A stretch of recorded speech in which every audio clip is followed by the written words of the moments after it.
All right, awesome. So we are back with another video testimonial. Today we have a gentleman that has been with us for a few months now. He is kind enough to share his thoughts with us today. His name is Doug, but I'll let you tell him more about himself. Good morning. Hey, Jason. Good morning. Hey, man. So yeah, if you could let us know a little bit about yourself, who you are, what you do, that kind of thing. Sure. So I'm Doug. I'm 55 years old, and I'm semi-retired. I spent much of my career, the late part of my career, doing business development and corporate development. But about a year ago, I went back into semi-retirement. So I run a small consulting company. And then when I'm not consulting, I'm on my bike or on the golf course. Cool. So we know where you are today, sort of as of now. A few months ago, when we first got in touch, did our discovery call together, where were you then? What was your situation back then as far as your health, your fitness, those sorts of things? So one of the things that I've struggled with for many years is sustainable weight loss. So prior to this program, much of my strategy has been around setting up athletic events to participate in. So things like I'll sign up for a century bike ride, or about 12 years ago, I signed up for the Marine Corps Marathon. And these sorts of big events made it imperative that I train and get some level of fitness just so I can get through those events with some level of grace. So before this program, there was a lot of up and down of there'd be weight gain. I would have an event that I would train for. I'd be able to trim some of the weight off, generally not get as low on weight as I wanted to, but would be able to amp up my fitness level enough to get through the events and enjoy them.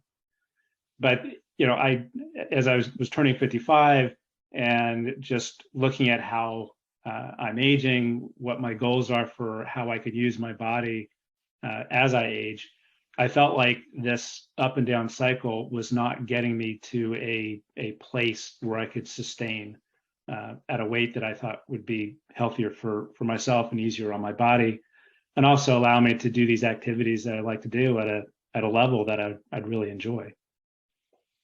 Got it. So you were pretty much, there were placeholders on the calendar keeping you honest to make sure you were doing the work to at least arrive to race day in the best shape possible. But it was more of like a forever influx, like getting down for the race, back up.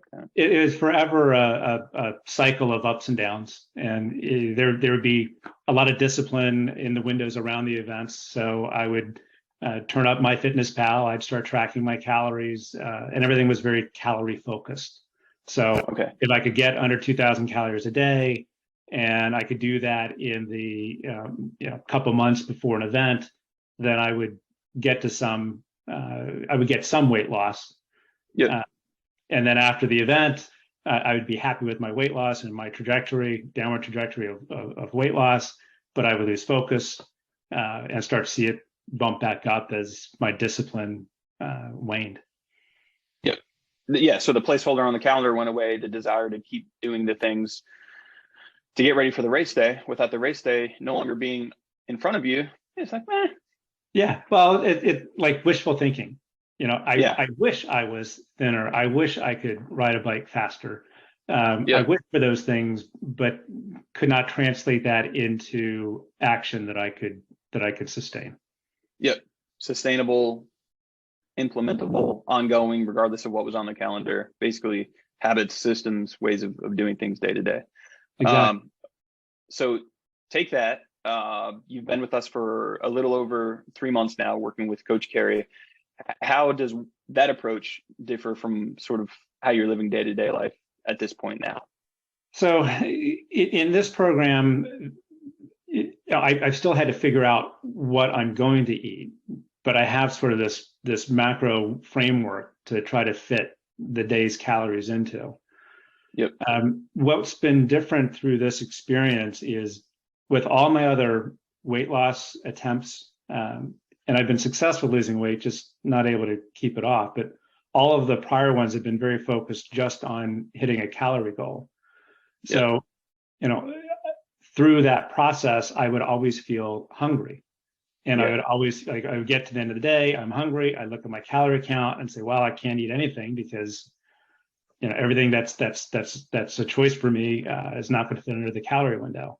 So Yep. it was every day was a struggle with just a calorie goal. This program breaks it down into this macro framework that, surprising to me, I found as I stayed disciplined into this, I don't have those strong hungers that I Yep. had before with the other, just the calorie counting.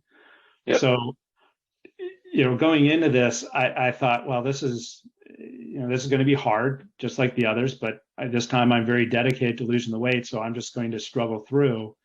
And if it's, if I feel like I'm running a 5K race every day, well, I'm just going to run a 5K race every day and I'm going to get through it. But it didn't take more than a week or so into this to realize that, wow, like I'm not feeling super hungry at the end of the day. I'm not feeling super hungry when I wake up in the morning. And it's almost like a revelation that, yeah, I think I can sustain this sort of a lifestyle. It's encouraging and it's motivating, and it makes you like really go all in at that point, right? When you thought it was going to be hard, or you thought it was going to be kind of a daily struggle, but you were just sort of, showcase your grit and say, all right, I'll keep going. And then to find out, okay, this is actually pretty doable. All of a sudden. Yeah. I think that's a good way to describe it. Looking back on the progress I've made, I don't look back on it and say, oh, that was easy. Right. I look back on it and say, well, yeah, in hindsight, of course it's achievable. Because, I went through it, and yes, I had to exercise some discipline. I had to, be thoughtful with everything that I was eating, but I haven't had to, deny myself with flavors that I like, or right. Styles of food that I like. It hasn't been, it has been like climbing a mountain every day. Right. So choose your heart is a quote that you see on t-shirts and on social media. And I mean, that's prime example when you're forever in flux between your body and then your, the mental health side of things, when you're forever just sort of going up and down on the scale as each next race gets added or moved off the calendar. That's hard. And constantly kind of, perceiving ourselves a certain way, carrying ourselves a certain way, looking in the mirror and that inner dialogue based on how we're looking at ourselves, which is usually driven by the decision pattern that we find ourselves in. That's hard. Some people would say that sticking to a set game plan and putting in that effort on a daily basis is hard. So it ultimately comes down to, which heart do you want? One's going to get you somewhere and lead you to feeling better and better and better. And I don't want to speak for you, but I would assume there's probably people around you that are now drawing inspiration from you and maybe even asking you for tips. So if that's hard, I would definitely choose that. I chose it myself. You've chosen that yourself, but that's definitely the better of the two hards, I think. Yeah. I think back, the last time I was at the weight that I'm at now, or thereabout, actually, I don't think, I would say in the last probably 15 to 20 years, I don't think I've been sustainably at the weight that I'm at right now. But the closest that I came to that was when I was training for the Marine Corps Marathon. And that one, thinking about the strategies that I mentioned before, like in January of the year of that marathon, I signed up for it and I got in, and I got that notice that said I was in, and I immediately was like, oh hell, what do I do now? Shoot. Just like I didn't think I'd get in, and that's such a mammoth undertaking. So, back in, I'd say like May or June of that year was when I started the intense training for that. And you're running like every day. So, I, at that point, I could eat whatever I wanted because I was burning it off. But I would say like my body shape at that weight, similar to what I'm at now, doing the Marine Corps Marathon, is not, I don't think, a little bit different, good as what I'm seeing today. The emphasis on macros, especially the protein goal for body composition, to your benefit as an athlete, a focus on specific goals for the individual. Yeah, so when you say choosing your heart, like I would rather choose this program. I would advise it's better to choose a program like this than to sign up for a marathon and run every day. Well, it is motivating. It's a different kind of motivation. And then, like we talked about, before I started recording, God forbid that's your go-to. You always have tomorrow's training run to kind of offset the sins of yesterday's eating. Then you turn an ankle, and that something goes away with training, and all of a sudden the diet protocol isn't looking very doesn't have legs to stand on. No pun intended. But you're here now. You're doing the right things. What do you think day to day or week to week or since you started, what would you say is the most impactful thing that has helped you get to where you are now? I think the most impactful thing's just been the macro targets. So when I reflect on my eating patterns before this program and after the program, before the program, my diet was very carb based. So I love Asian foods, so a lot of noodle and protein, with much heavier on the noodle or the rice part of it. Yep. So the amount of protein that I'm eating in this diet is much greater than what I did before, and what I've ever done in any sort of dieting program before. So that I think is sort of the biggest thing, and I think what kind of goes hand in hand with that is working with a coach to help navigate the challenges of hitting those macro targets. So, when I started out, I was like, okay, here's my macro goals. Okay, great. I know how to use my Fitness Pal. I see the macro goals, no problem. I'll just start entering what I'm eating, and then I'll see how I'm stacking up against the macros, and I'll adjust. And, first day, I don't know what time of day it was, maybe it was like 6, 7 o'clock at night. We're getting ready to have dinner, and I'm looking at my macros, and it's like, wow, I've got to eat like 12 ounces of protein, and that's it. And that was awful. that first week can be very enlightening. So talking to Carrie about that experience and having her provide some tips and advice on how to, try to navigate your day to land where you want to be at different parts of the day, that helped quite a bit. So, I think those are the two things that primarily I think it's the diet itself and the macro balance is what's getting me the results. But I don't think I could achieve those results as sustainably or as quickly without the coach to help answer questions, give me guidance, sort of point me to the right, choices that will make it easier for me to get the food that I want. Right. And I say like food I want. So, I do a lot of wraps for lunch, so chicken wraps, shrimp wraps. You and me both. Yeah. Yeah. But I also love buffalo wings. Well, I just put a little buffalo sauce in with the chicken wrap, and I satisfy that flavor. Yep. Now, if I have a buffalo wing, I just have one and just like, wow, that's not what I want the taste, but I didn't want all the other stuff that comes along with that.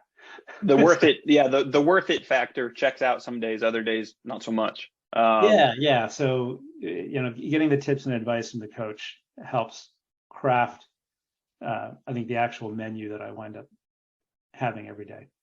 Yep. So not just the game plan, but the actual support to implement the game plan yourself and not be left to trying to figure it out. Yeah. You could just sort of post like, here are the macros. If you hit these macros every day, you'll do fine. But I was like, well, how do I hit those macros? Right. I didn't know how much, fat-free yogurt and protein powder was going to become my best friend. Right. That's such a staple, and has replaced ice cream or other sorts of sugary sort of flavor snacks I used to have. It satisfies breakfast, other sorts of cravings. So, but these sorts of things would have been hard for me to discover and figure out how to put to practical use without a coach. Yep. That's, in my opinion, that's a huge part of the value. A coach is going to support you, educate you, keep you accountable. Mm-hmm. Almost more than anything, they've done it. Like they've come before you and probably had to self-discover some of the things like you just referenced. So it's basically a shortcut, right? They're gonna save you a lot of time and trouble and frustration. All right, last question. What would you say to someone that is contemplating signing up, working with us, and they're just kind of on the fence, not sure if it's the right call for them? What advice would you give them? Well, I think kind of take a serious look at what you're trying to achieve and what your sort of past patterns of success have been. I mean, I've already had several people ask me, you know, they see the weight loss. They ask me what I've been doing, and ask me about when I say I'm doing a program, they always ask me about the program itself. And you know, the way I go into it and tell them about it, it's like, well, at a very basic level, it's just hitting a certain set of macros that bumps up my protein quite a bit, and try to keeps carbs, fat, and protein in a relative balance. Yep. You know, so it sounds sort of simple, easy, but again, like without the coaching and everything else, like it can be a bit of a struggle. So, Yep. like, from my viewpoint, is like if you've had trouble sustaining a program before, like if you've tried a number of things and they just, you know, like my experience, like they work for a bit, but then you have a bounce back and you're right back where you are. If you like have these cycles of disappointment in your ability to execute and achieve your goals, I would say give this a try. Yep. And for me, that's exactly how I became aware of and got involved in this program. I had a good friend that runs a bike shop that he and his wife had tremendous results. Yep. I mean, to me, it was like sort of like shockingly good results. I've known this person for, again, probably 20 plus years. And I've never known him to be able to sustain weight loss or get to a goal and keep to it. And I saw him do it this past year. And I identified so much with that experience that, you know, I've wanted to be in a certain place, but have not been able to get there. This program's worked for me. Right? Amazing. Over all the other stuff that I've done, this one's worked. You know, as I said before, it doesn't feel like I'm climbing a mountain every day. Yes, it's work. You know, yes, it requires some discipline, but it feels like every day that this is a reasonably achievable goal. And now it's become part, in my view, it's become kind of part of a lifestyle. Absolutely. Right? And without the end date, without, okay, what's next on the calendar? The idea is to just stay doing the things like we talked about before we were recording. It's not about always doing all the exact same things the exact same ways, but it's which tools are important enough to keep in the toolbox. And then these are just going to be parts of, you know, main staples of my day, my anchors. And that's why I have absolute total faith that you've done yourself the justice of now knowing, and you know how good you feel, and you know what you thought it was going to require compared to what it actually requires day to day. The worth it factor is very much, very much there. You look incredible, man. Yeah, well, I'm so excited. The performance benefits are already being felt like every next activity. So yeah, that's all of my questions, man. I thank you so much.